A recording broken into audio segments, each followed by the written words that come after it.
Do I look okay? I haven't seen most of these people in years. You look like $1 million. That's great, because I only paid $42.5 for that face. Well, when we talk about a midlife crisis, we often picture men in their 50s driving flashy cars, but relationship expert Melissa Ferrari says that's a misconception because women are just as likely to experience identity issues as they age. That's all right, and Melissa joins us now in the studio with more. Melissa, let's talk about this. First of all, people think midlife crisis is just this impulsive decision-making, but you reckon there's more to it than that? Well, for some people, it's not an impulsive thing. It's more of an anxiety or something surfaces that says, I've really got to look at my life. So it's not always big and dramatic. It can be just a quiet, gentle kind of, it's time to re-examine, time to look at how I've lived my life and how I want to live it in the future. So it's kind of, you know, anxiety and all of those, they're to inform us, to tell us something that we need to have a look. And so I think when these things come up, while we make it a midlife crisis, which could be something quite terrible, I think we should take some comfort in knowing that it's time to reevaluate. Yeah, it's a bit of a spectrum, isn't it? I mean, some people completely blow up their lives and other people make small changes, like you say, but research has shown both genders can experience a midlife crisis, but there are differences in how men and women cope. There is, and I think, you know, and I've really thought about what it's about, and I think for men, it's a little bit more about fear.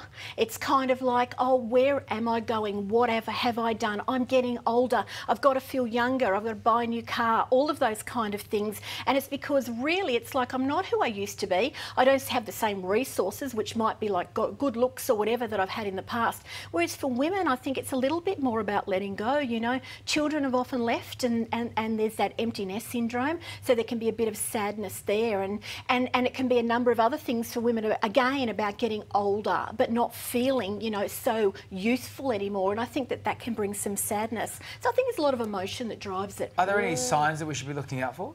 Yeah, absolutely. I mean, if you're really finding that, you know, you're increasing alcohol intake or you're experiencing depression and anxiety in ways that you never have before, like it can be quite strong, or you really are finding that you're withdrawing a lot, if you're spending a lot of time on social media, if you're actually looking up old girlfriends and old boyfriends from the past because you want to feel a bit alive again, I think that's an important thing to think, what's going on? Some of those things make me wonder. Go on. How long can a midlife crisis go on for? Let's say I started mine when I was 30. Yeah.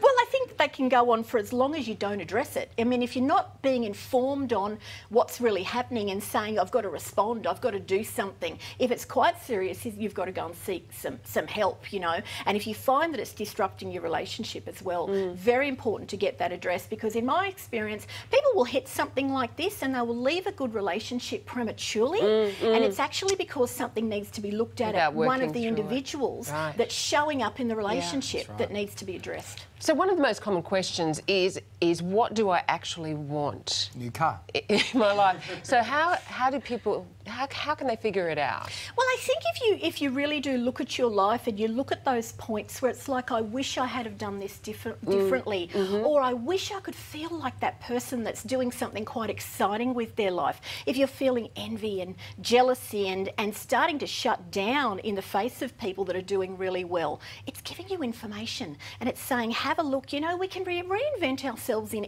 many ways. And it's kind of like the calm before the storm. You have this stage where it's like that rumbling of life's not feeling so good.